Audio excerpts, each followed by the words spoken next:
Comment avez-vous pris connaissance de la culture rébête? J'ai découvert cette culture par l'intermédiaire d'un livre écrit par une Australienne qui s'est passionnée dans les années 70 pour cette musique, qui a appris à jouer de l'instrument qui s'appelle le bouzouki. Et ce livre a été traduit en 2001 en France par une petite maison d'édition, livré avec un CD. Et donc j'ai pu découvrir à la fois le contexte social historique et la musique elle-même. J'ai été assez enthousiasmé par l'univers décrit, également par le devenir de cette musique au fil des années.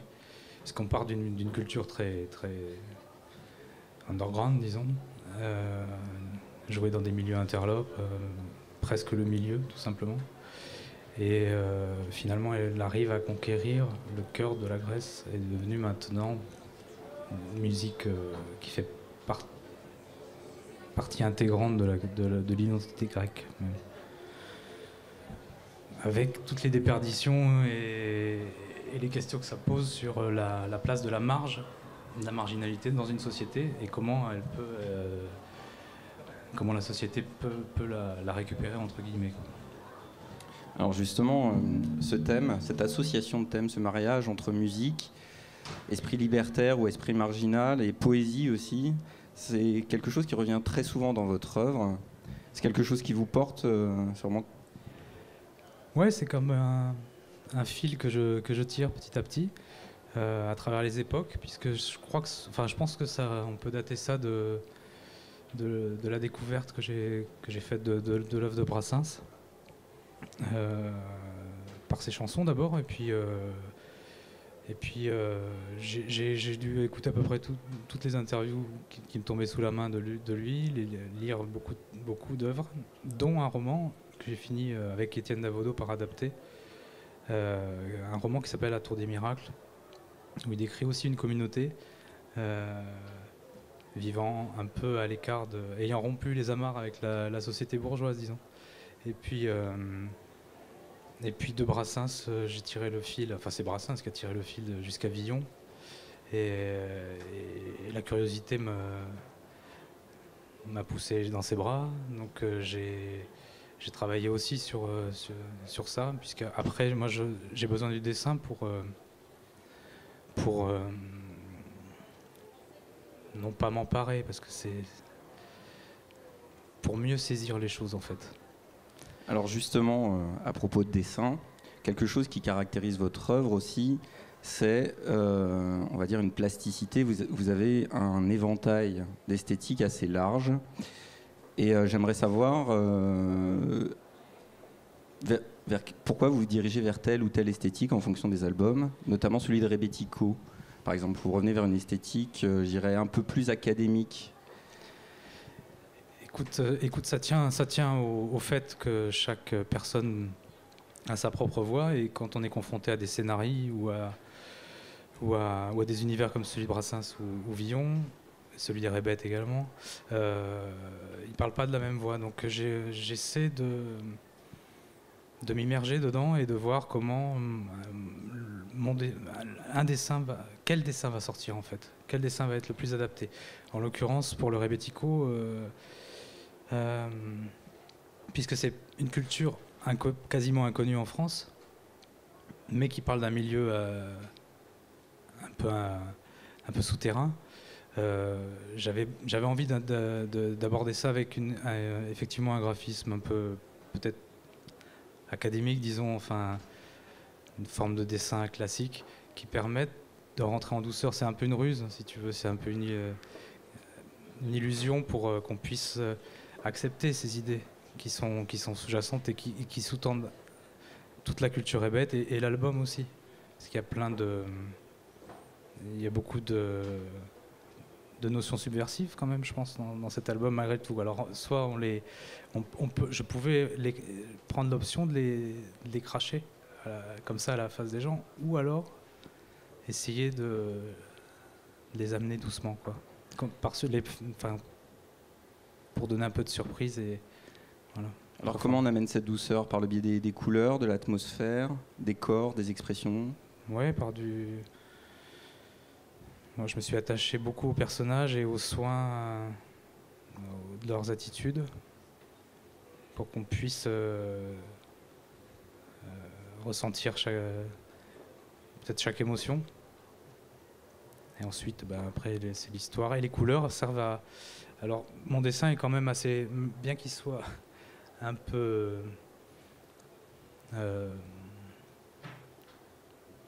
j'allais dire, je sais pas comment dire, bien qu'il soit un petit peu...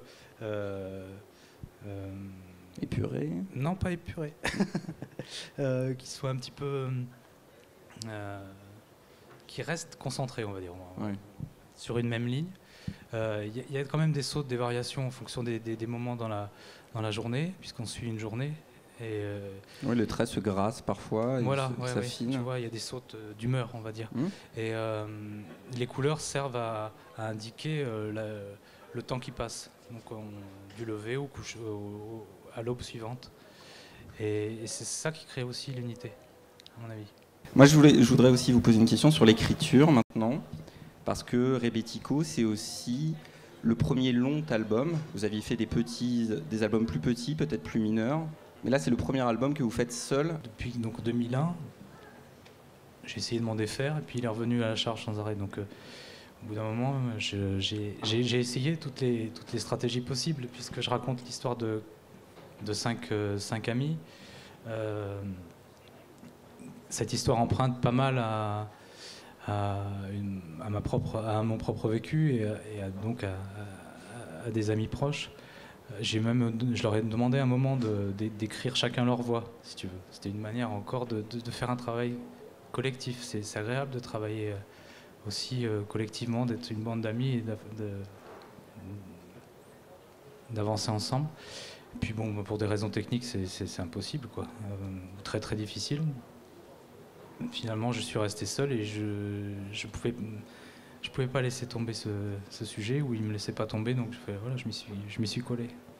Et là, c'est sorti assez vite. Sorti assez vite, il t'a fallu combien de temps alors pour écrire? Je sais pas, le scénario, un mois, je crois, un mois. Ouais. Et après, bon, c'est plus long. Après, il faut du soin, comme je disais. Alors justement, la structure, le découpage, tu as choisi comme une forme aussi là, un peu académique. Est-ce parce que tu étais jeune dans l'écriture ou est-ce que, encore une fois, c'était pour aider le public, ne pas lui mettre trop d'entraves avec un sujet qui était déjà difficile? Je dis souvent, il a fallu que le scénariste soit indulgent avec le dessinateur et le dessinateur assez indulgent avec le scénariste pour que j'arrive à m'accorder et aller au bout. Donc j'ai suivi ma première idée, mon scénario assez scrupuleusement en fait. Et je pensais que le dessin devait juste le servir. Alors, généralement, quand je travaille avec un scénariste, j'ai envie de m'amuser avec lui, quoi, puisque c'est un dialogue. Enfin, je le prends comme tel. Ce qui n'est pas forcément le cas d'ailleurs pour tous, mais enfin, pour tous les couples de dessinateurs-scénaristes. Bon, moi, je prends ça comme un jeu et donc je réponds du tac au tac avec des réponses parfois qui tapent un peu à côté, enfin, qui éveillent l'attention. Là, je ne voyais pas me livrer à l'exercice tout seul.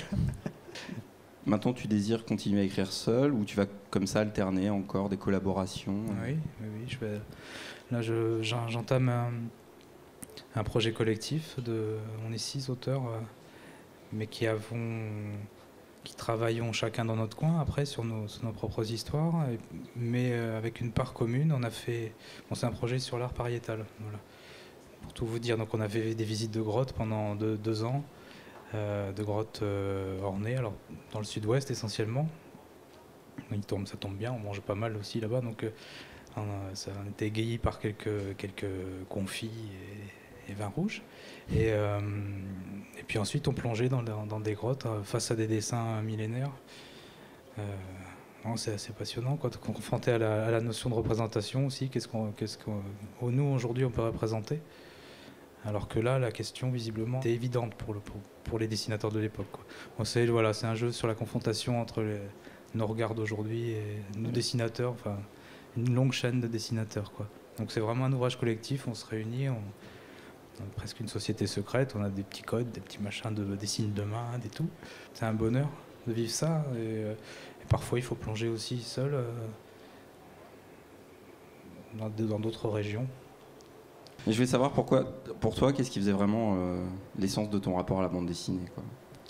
Qu'est-ce qui fait sa richesse dans son expression? Qu'est-ce qui fait la richesse de la bande dessinée? Ouais, non, de la tienne, enfin pour de la toi. mienne, Ouais. comment j'aborde ça, avec quel plaisir.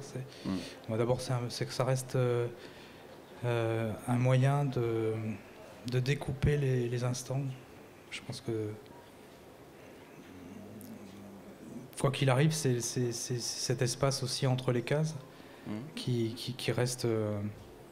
qu'on éclate un peu le gaufrier classique de la page, ou qu'on lui reste fidèle. C'est un peu une ancienne de répéter ça, mais le blanc entre les cases c'est une manière de voir le monde, en fait, quoi, aussi. C'est-à-dire que la possibilité qu'offre la bande dessinée de juxtaposer des images, de les faire résonner entre elles, tout ce jeu de résonance, de trame, de réseau, présenté sur un même espace,